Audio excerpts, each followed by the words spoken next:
नमस्कार, मैं अशोक कुमार पांडे और स्वागत है आपका टीसीएच पर। हिमंता बिस्वा शर्मा असम के मुख्यमंत्री, कभी कांग्रेस के युवा नेता हुआ करते थे, कभी नरेंद्र मोदी की बड़ी आलोचनाएं किया करते थे, कभी सेकुलरिज्म की बात किया करते थे, कभी ये सारा कुछ किया करते थे। फिर एक घोटाले में फंसे तो ईडी का केस बना, ईडी का केस बना तो गिरफ्तारी का डर आया। वो अकेले नहीं, उनकी वाइफ के ऊपर भी केस था, जांच चल रही थी और उसके बाद की कहानी आप सब लोग जानते हैं। उसके बाद नरेंद्र मोदी जी के साथ चले गए, बीजेपी में चले गए और उसके बाद लगातार ये साबित करने में लगे हैं कि देश में उनसे ज्यादा मुसलमानों से नफरत कोई नहीं करता, उनसे ज्यादा जहरीला नेता कोई नहीं है, उनसे ज्यादा नफरती बयान देने वाला कोई नेता नहीं है। यह साबित करने के लिए जान लगाए हुए हैं हिमंता बिस्वा शर्मा। और जब सीए एनआरसी का मामला आया तो सबसे भयानक जो तस्वीरें, सबसे भयानक जो खबरें आई थी वो असम से आई थी।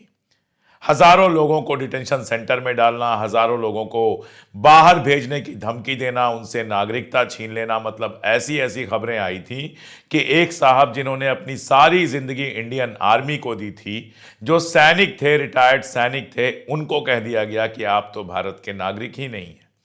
किसी ने यह सवाल नहीं पूछा कि जिस आदमी ने सीमा पर अपनी जान लगाई, जिस आदमी ने भारतीय सेना के लिए अपनी जान देना तय किया, वो भारत का नागरिक कैसे नहीं है। लेकिन खैर, जब मुसलमानों से नफरत की कहानी चलती है तो ऐसे छोटे मोटे सवाल किनारे कर दिए जाते हैं। भले आपने जिंदगी भर सेना में काम किया हो, भले आपके 7 पुश्तों की कब्रें यहां पर गड़ी हुई हों, लेकिन आपसे सवाल पूछा जाएगा कि आप हिंदुस्तान के नागरिक हो या नहीं हो। इन्हीं सब मामलों को लेकर सुप्रीम कोर्ट में एक केस पहुंचा था। केस कुल मिला जुला के ये था कि जिन लोगों को फॉरेनर बताकर, जिन लोगों को विदेशी बताकर डिटेंशन में डाला जा रहा था, जिनको देश के बाहर भेजने का, डिपोर्ट करने का पूरा इंतजाम कर लिया गया था, जाहिर है वो लोग अपनी आखिरी उम्मीद के तौर पर पहुंचे थे सुप्रीम कोर्ट में। सुप्रीम कोर्ट ने पूरे मामले की जांच की होगी। जाहिर तौर पे सुप्रीम कोर्ट है तो ऐसे ही तो कुछ बोलेगा नहीं। देश के सबसे बड़े और सबसे सीनियर जज वहां पर बैठते हैं, जिनको कानून का ज्ञान किसी मंत्री, मुख्यमंत्री, अफसर से बहुत ज्यादा होता है। और देश की जो सबसे बड़ी पंचायत है, वहां आदमी पहुंचता है कि कम से कम यहां से न्याय मिलेगा। तो लोग पहुंचे हुए थे एससी में, सुप्रीम कोर्ट में, इसी डिटेंशन वाले मामले में। जो बेंच थी उसमें जस्टिस अभय ओका थे और जस्टिस एनके सिंह थे। उनके सामने सुनवाई चल रही थी। एक तरफ जिन लोगों को डिटेन किया गया था, जिन लोगों को देश के बाहर भेजने की बात चल रही है, उनके वकील थे। दूसरी तरफ असम सरकार के वकील थे और असम सरकार को बहुत बुरी तरह से फटकार लगाई है सुप्रीम कोर्ट ने। क्यों लगाई है फटकार? सुप्रीम कोर्ट ने कहा कि आपने जो एफिडेविट सबमिट किया है वो एफिडेविट डिफेक्टिव है। अरे जब सरकार की नीयत ही डिफेक्टिव है, जब सरकार सीए एनआरसी जैसे मामले को सिर्फ और सिर्फ मुसलमानों के खिलाफ इस्तेमाल करने के लिए ला रही है, जब सरकार सीए एनआरसी डिपोर्टेशन, ये पूरा जो मामला है, इसको सिर्फ 2 मकसद से यूज कर रही है। पहला मकसद ये है कि मुसलमानों के वोट काट दिए जाएं। वो तो वैसे भी काटे जा रहे हैं, आप जानते हैं। यूपी में भी ये आरोप लगा था, मेरठ में जहां से अरुण गोविल चुनाव जीते थे, वहां भी ये आरोप लगा कि ढेर सारे वोट कैंसिल करा दिए गए और उसके बाद नए वोट जोड़े गए और बमुश्किल 10,000 वोट से वो जीत पाए। तो ये खेल तो पूरे देश में चल रहा है कि जहां मुस्लिम आबादी है वहां उनका वोट काट दिया जाए, जो मतदाता सूची होती है उससे उनका नाम निकाल दिया जाए। असम में यह खेल दूसरे लेवल पर चल रहा है। सीए एनआरसी के तहत खेल किया जाए और उनका नाम वोटर लिस्ट से निकाल दिया जाए, नंबर 1। और दूसरा, जितना हो सके उनके घर छीने जा सके, उनकी संपत्ति छीनी जा सके और चुनाव में इसको मुद्दा बनाया जा सके कि अब्दुल की चूड़ी टाइट है, इसलिए हिंदू एकता करो और हमें वोट दो। ये जो एक है तो सेफ है, ये कटेंगे तो बटेंगे, इस तरह के जो सारे तमाशे चल रहे हैं, उन्हीं तमाशों का एक खेल असम में चल रहा था, जिसमें सरकार की नीयत गड़बड़ थी। बहुत सारे लोगों को जो बरसों से यहां पर रह रहे थे, पीढ़ियों से यहां पर रह रहे थे, उनको विदेशी नागरिक बताकर निकालने का खेल चल रहा था। इस सिलसिले में जो एफिडेविट सुप्रीम कोर्ट में दी गई थी, उसमें जो जानकारियां सुप्रीम कोर्ट ने मांगी थी, उनमें से कई जानकारियों को कह दिया गया कि यह गोपनीय है। असल में 9 दिसंबर को माननीय सुप्रीम कोर्ट ने 6 हफ्ते का समय दिया था असम की सरकार को, और यह बताने के लिए वो 6 हफ्ते का समय दिया गया था कि जिन 270 लोगों को फॉरेन नेशनल कहा गया है ये भारत के नहीं हैं, ये विदेशी हैं और ट्रांजिट कैंप में रखा गया है, उनके डिटेंशन के लिए, डिपोर्टेशन के लिए क्या प्रोसेस किया गया है, उसके पीछे क्या लॉजिक है, ये सारा कुछ सुप्रीम कोर्ट ने पूछा था। अब जब असम गवर्नमेंट ने अपना एफिडेविट लगाया है तो सुप्रीम कोर्ट का कहना है कि ये एफिडेविट डिटेनिंग के लिए, यानी उनको गिरफ्तार करने के लिए कोई जस्टिफिकेशन नहीं देता। यानी ये एफिडेविट ये नहीं बताता कि आखिर उन लोगों को गिरफ्तार किस बात के लिए किया गया है। जो उनके ऊपर आरोप लगाए गए हैं उन आरोपों को ये एफिडेविट साबित नहीं करता। आसान सी बात है, उसको समझिए कि सरकार ने 270 लोगों को कहा कि ये विदेशी हैं, और चूंकि ये विदेशी हैं, इलीगल रूप से भारत में रह रहे हैं, इसलिए इनको भारत से बाहर डिपोर्ट कर देना चाहिए। जिस भी देश के हैं, बांग्लादेश के हैं, जहां के भी हैं, वहां पर इनको डिपोर्ट कर देना चाहिए। ये सरकार ने किया था। इन लोगों को ट्रांजिट कैंप जो बनाया गया है, यानी इनके घरों से निकाल कर एक तरह की आप कह सकते हैं जेल में रखा गया है, वहां रखा गया था और अब इनका डिपोर्टेशन होना था। सुप्रीम कोर्ट ने पूछा कि भाई इनका डिटेंशन और डिपोर्टेशन क्यों हुआ है, क्यों इनका डिटेंशन हुआ है और कैसे आप इनको डिपोर्ट करेंगे, यह सवाल पूछा सुप्रीम कोर्ट ने। असम सरकार ने इसका जवाब दिया, और जो जवाब दिया उस पर सुप्रीम कोर्ट का कहना है कि इनको गिरफ्तार करके ट्रांजिट कैंप में जो आपने रखा है उसका कोई जस्टिफिकेशन यहां पर नहीं है। यानी आपका एफिडेविट ये साबित नहीं करता है कि ये लोग विदेशी हैं, इनका डिटेंशन किया जाना चाहिए।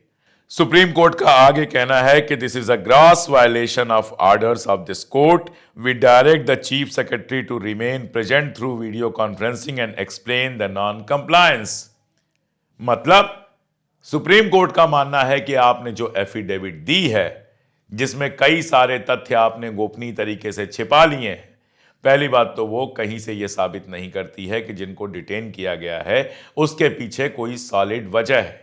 दूसरी बात, इस मामले में सुप्रीम कोर्ट के जो डायरेक्टिव्स हैं, सुप्रीम कोर्ट के जो निर्देश हैं, उन निर्देशों का पालन नहीं किया गया है, और इसीलिए सुप्रीम कोर्ट ने आदेश दिया है कि असम सरकार के जो चीफ सेक्रेटरी हैं, अगली बार जब कोर्ट में पेशी हो तो वो वीडियो कॉन्फ्रेंस के थ्रू हाजिर हो कोर्ट के अंदर और अपना पक्ष रखें। असल में मोदी सरकार के आने के बाद एक नया तरीका बन गया है कि जब भी सरकार से सुप्रीम कोर्ट कोई सवाल पूछती है तो गोपनीयता का सवाल उठाया जाता है, और गोपनीयता का सवाल उठाने के बाद कहा यह जाता है कि हम जो जवाब देंगे वो सील पैक में जवाब देंगे, वो पब्लिक नहीं होगा। यहां भी यही मामला है। सुप्रीम कोर्ट ने जब पूछा तो जो एफिडेविट देने की बात थी उसमें बहुत सारी चीजों को कहा गया कि ये गोपनीय होगा, ये सील पैक में देंगे। सुप्रीम कोर्ट ने जब पूछा कि इसमें गोपनीय क्या है तो उन्होंने कहा इन जिन लोगों को गिरफ्तार किया गया है उनके नाम और पते इसमें हैं, वो गोपनीय हैं। सुप्रीम कोर्ट का मानना था कि इसमें गोपनीयता जैसी कोई बात नहीं है। सुप्रीम कोर्ट ने एक और भी बहुत महत्वपूर्ण सवाल उठाया कि आपने लोगों को उठाया, डिटेंशन में डाल दिया, चलिए बाहर भेजने का, डिपोर्ट करने का कोई तरीका आपने अभी तक निकाला नहीं है कि इनको डिपोर्ट कैसे किया जाएगा। मान लीजिए आपके शहर में कोई आदमी है जिसको कहा गया कि ये तो पाकिस्तान का है, तो फिर आपको तुरंत पाकिस्तान सरकार से संपर्क करना होता है और उसको डिपोर्ट करना होता है, ये नियम है। आप देखिए, ट्रंप आए सत्ता में, ट्रंप ने कहा कि 18,000 भारतीय जो हैं वो अवैध तरीके से अभी यहां आए हैं, जिनकी लिस्ट है हमारे पास, और उसके बाद भारत सरकार ने तुरंत कह दिया कि हम इनको वापस लेने को तैयार हैं। अब उनको वहां से अमेरिका की सरकार डिपोर्ट करेगी, भेज देगी, और भारत की सरकार यहां पर एक्सेप्ट करेगी।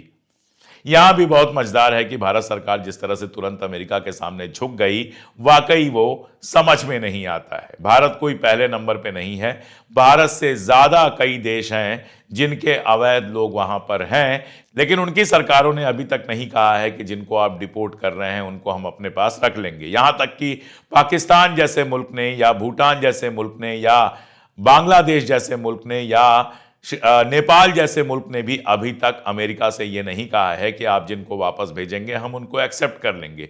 भारत सबसे पहले कूद के गया और अपने लोगों के साथ खड़े होने की जगह अमेरिका के साथ खड़ा हो गया। खैर वो अलग मामला है, उस पर कल मैंने बहुत विस्तार से बात की थी। यहां कुल मिला जुला के मामला यह है कि सुप्रीम कोर्ट ये कह रही है कि आपने डिपोर्टेशन का कोई तरीका तो ढूंढा नहीं, आप इनको कैसे डिपोर्ट करेंगे, किस मुल्क में डिपोर्ट करेंगे, उस मुल्क की सरकार इनको एक्सेप्ट करेगी या नहीं करेगी, ये सारा कुछ कोई मैकेनिज्म अभी आपने डेवलप किया ही नहीं है। तो जब आप उनको बाहर भेजने का कोई मैकेनिज्म डेवलप नहीं कर पाए हैं तो सवाल यह बनता है कि आखिर आप उनको डिटेन करके ट्रांजिट कैंप में क्यों रख रहे हैं। जब बाहर भेजना तय नहीं है, अभी कैसे डिपोर्ट होंगे यह तय नहीं है, तो फिर आप उनको ट्रांजिट कैंप में क्यों रख रहे हैं, यह सवाल उठाया है सुप्रीम कोर्ट ने। बहुत सीधा सा मामला है, सरकार ये जवाब तो दे नहीं सकती कि डिटेंशन सेंटर या फिर ट्रांजिट कैंप में उनको इसलिए रखा जाता है ताकि उनको सताया जा सके, ताकि ये दिखाया जा सके बाकी लोगों को कि देखो मुसलमानों को हम कैसे परेशान कर रहे हैं। क्या दिक्कत थी, आपने मान लिया वो फॉरेन नेशनल है, वो अपने घर में रहते, जब आपको डिपोर्ट करना होता वहां से उठा के आप भेज देते, कहां चले जाएंगे, उनके ऊपर निगाह रखते, इतना आराम से आप कर सकते थे। बहुत होता तो उन्होंने जो भारत के पेपर्स बनवाए हैं वो जब्त कर लेते, उन पेपर्स को जब्त करने के बाद वो वैसे भी कहीं नहीं जा पाते, आधार जब्त कर लेते उनका, बाकी सारी चीजें जब्त कर लेते, लेकिन नहीं, उनको डिटेंशन सेंटर में, ट्रांजिट कैंप में इन ह्यूमन कंडीशंस में रखना है ताकि उनको जू के जानवर की तरह आप रख सकें और बाकी लोगों को दिखा सकें कि देखो अब्दुल की चूड़ी टाइट की जा रही है। और यह पहला मौका नहीं है जब सुप्रीम कोर्ट ने हिमंता बिस्वा शर्मा की असम सरकार को डांट लगाई है, इसके पहले भी कई मामलों में डांट लगा चुकी है। लेकिन वही है कि एक जमाना था सुप्रीम कोर्ट के डायरेक्टिव के बाद तहलका मच जाता था, एक जमाना था सीएजी की रिपोर्ट आने के बाद तहलका मच जाता था, आज कहीं कोई फर्क पड़ता ही नहीं है। आप सोचिए, उमर खालिद का मामला 1.5 साल के आसपास हो गया उसको जेल में, अभी वो मामला चल रहा है हाईकोर्ट में।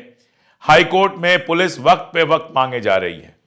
हाईकोर्ट ने कहा कि किसी व्हाट्सएप ग्रुप में रहना जुर्म कैसे हो सकता है, आप साबित कीजिए कि एक एक आदमी जिसको आपने गिरफ्तार किया है उसकी इन दंगों में क्या भूमिका थी, कैसे उसने प्लानिंग की थी।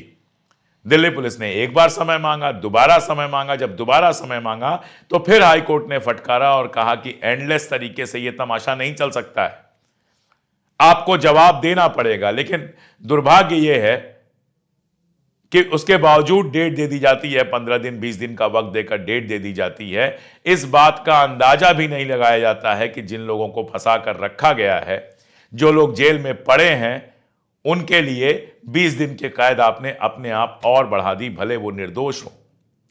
खेल तो इस देश में इतने चल रहे हैं।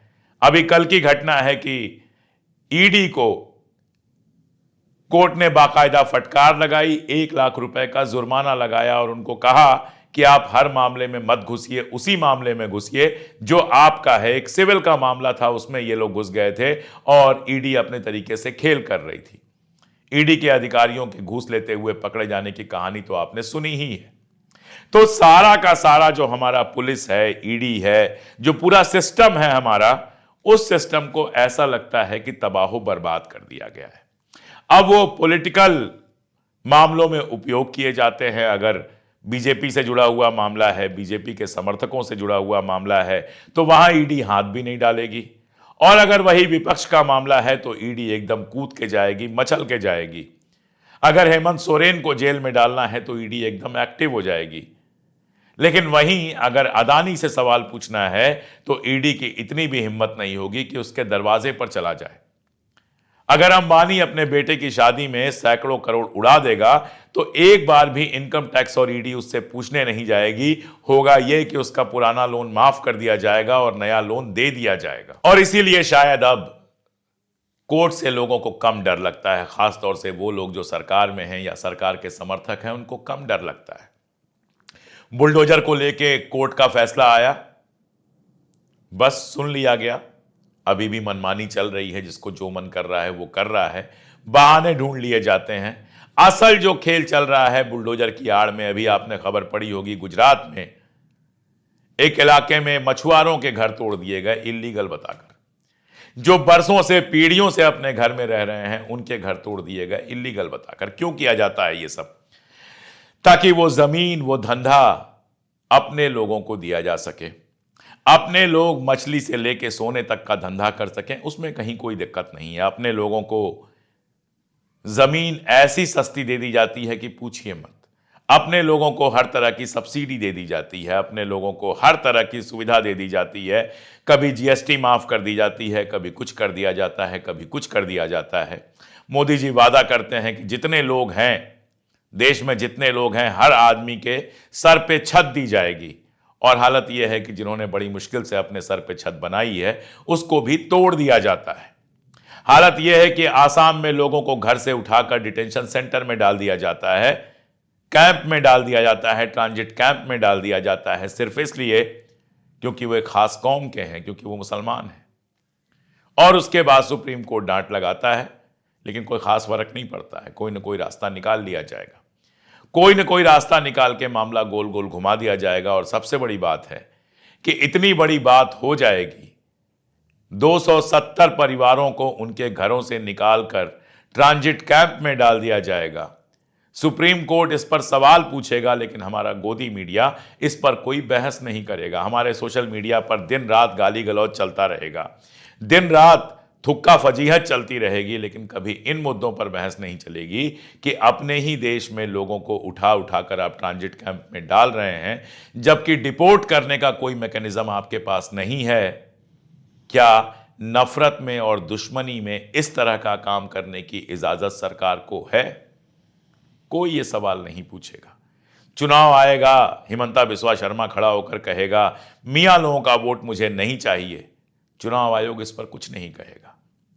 झारखंड में चुनाव होगा, हिमंता बिस्वा शर्मा जाएगा और वहां पर बात करेगा घुसपैठियों की, बांग्लादेशी घुसपैठियों की।